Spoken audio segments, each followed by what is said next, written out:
You have probably never thought about what is inside an airplane tire. Why would you? Tires are tires. You pump them up with air and they work. That is what we do with cars, bikes, wheelbarrows. Air is everywhere. It is free. It makes perfect sense. So here's the question. Why don't planes do the same thing? Commercial aircraft tires are not filled with regular air. And when you understand why, you start to realize just how extreme the world an airplane tire lives in really is. Let's start with what you already know. A car tire is typically inflated to somewhere between 30 and 35 pounds per square inch. That is enough pressure to support a family car, absorb bumps in the road, and keep the ride smooth. It works brilliantly for that job.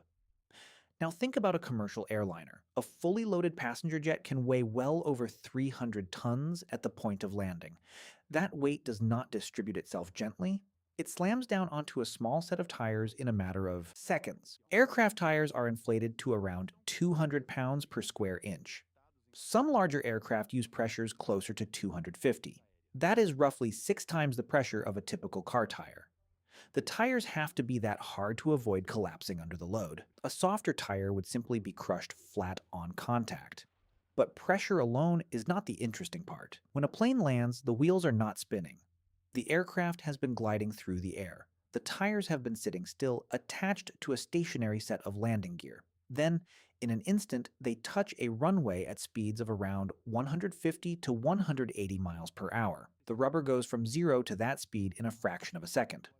You can actually see this happen if you watch a landing video closely. There is a small burst of smoke the moment the tires meet the tarmac. That is rubber being scrubbed off the surface as the tire spins up almost instantly. That creates a tremendous amount of heat, and it does not stop there. Once the plane is on the ground, the pilots apply the brakes. Heavy carbon brakes clamp down and scrub speed from hundreds of tons of moving aircraft. The heat that builds up in the braking system during a hard landing can be extraordinary. The area around the wheels becomes genuinely hostile. Regular air is not just a single gas, it is a mixture. That oxygen is perfectly fine sitting inside a car tire on a normal road. Nothing much happens to it. But put that oxygen in an environment with extreme heat, and the situation becomes very different. Oxygen supports combustion. It is the ingredient that lets things burn.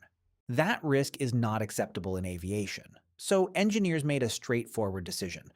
Remove the oxygen, fill the tires with nitrogen instead.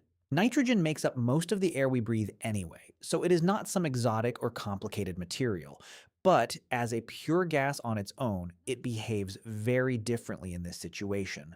Nitrogen does not support combustion. It cannot feed a fire. Even in conditions of intense heat, a nitrogen-filled tire removes one of the key ingredients that a fire needs to take hold.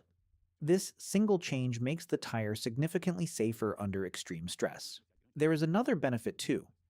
The pressure inside a nitrogen-filled tire stays far more predictable and stable.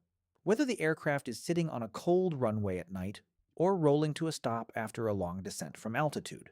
Think about what that means for the engineers and maintenance crews responsible for keeping these aircraft safe. Predictable pressure means more reliable performance, fewer unexpected variables. And in aviation, removing unexpected variables is everything. It is easy to hear all of this and think it sounds like a minor technical detail. A different gas, does it really matter that much? But that is exactly the point. Aviation is built on decisions like this one. Decisions that look small in isolation but are driven by careful thinking about what happens at the edges of normal operation. What happens when everything is working as expected is rarely where safety is won or lost. It is what happens under load, under heat, under stress, at the moment when conditions are most demanding that truly matters. An airplane tire does not have an easy life. It sits unused for hours, then absorbs the full force of a heavy aircraft hitting a runway at high speed, spins up to full speed almost instantly, endures braking temperatures that would be extreme in almost any other context, and then does it all again on the next flight, hundreds of times before it is retired. The gas inside that tire is not an afterthought, it is a deliberate engineering choice made to keep that tire performing safely under conditions that most of us will never have to think about. Next time you are sitting in a window seat and you feel the wheels touch down, you will know there is a little more to those tires than meets the eye. That small puff of smoke, that shudder as the plane decelerates. If you found that as fascinating as I did, hit the like button and subscribe to Simple Concepts Explained. See you in the next one.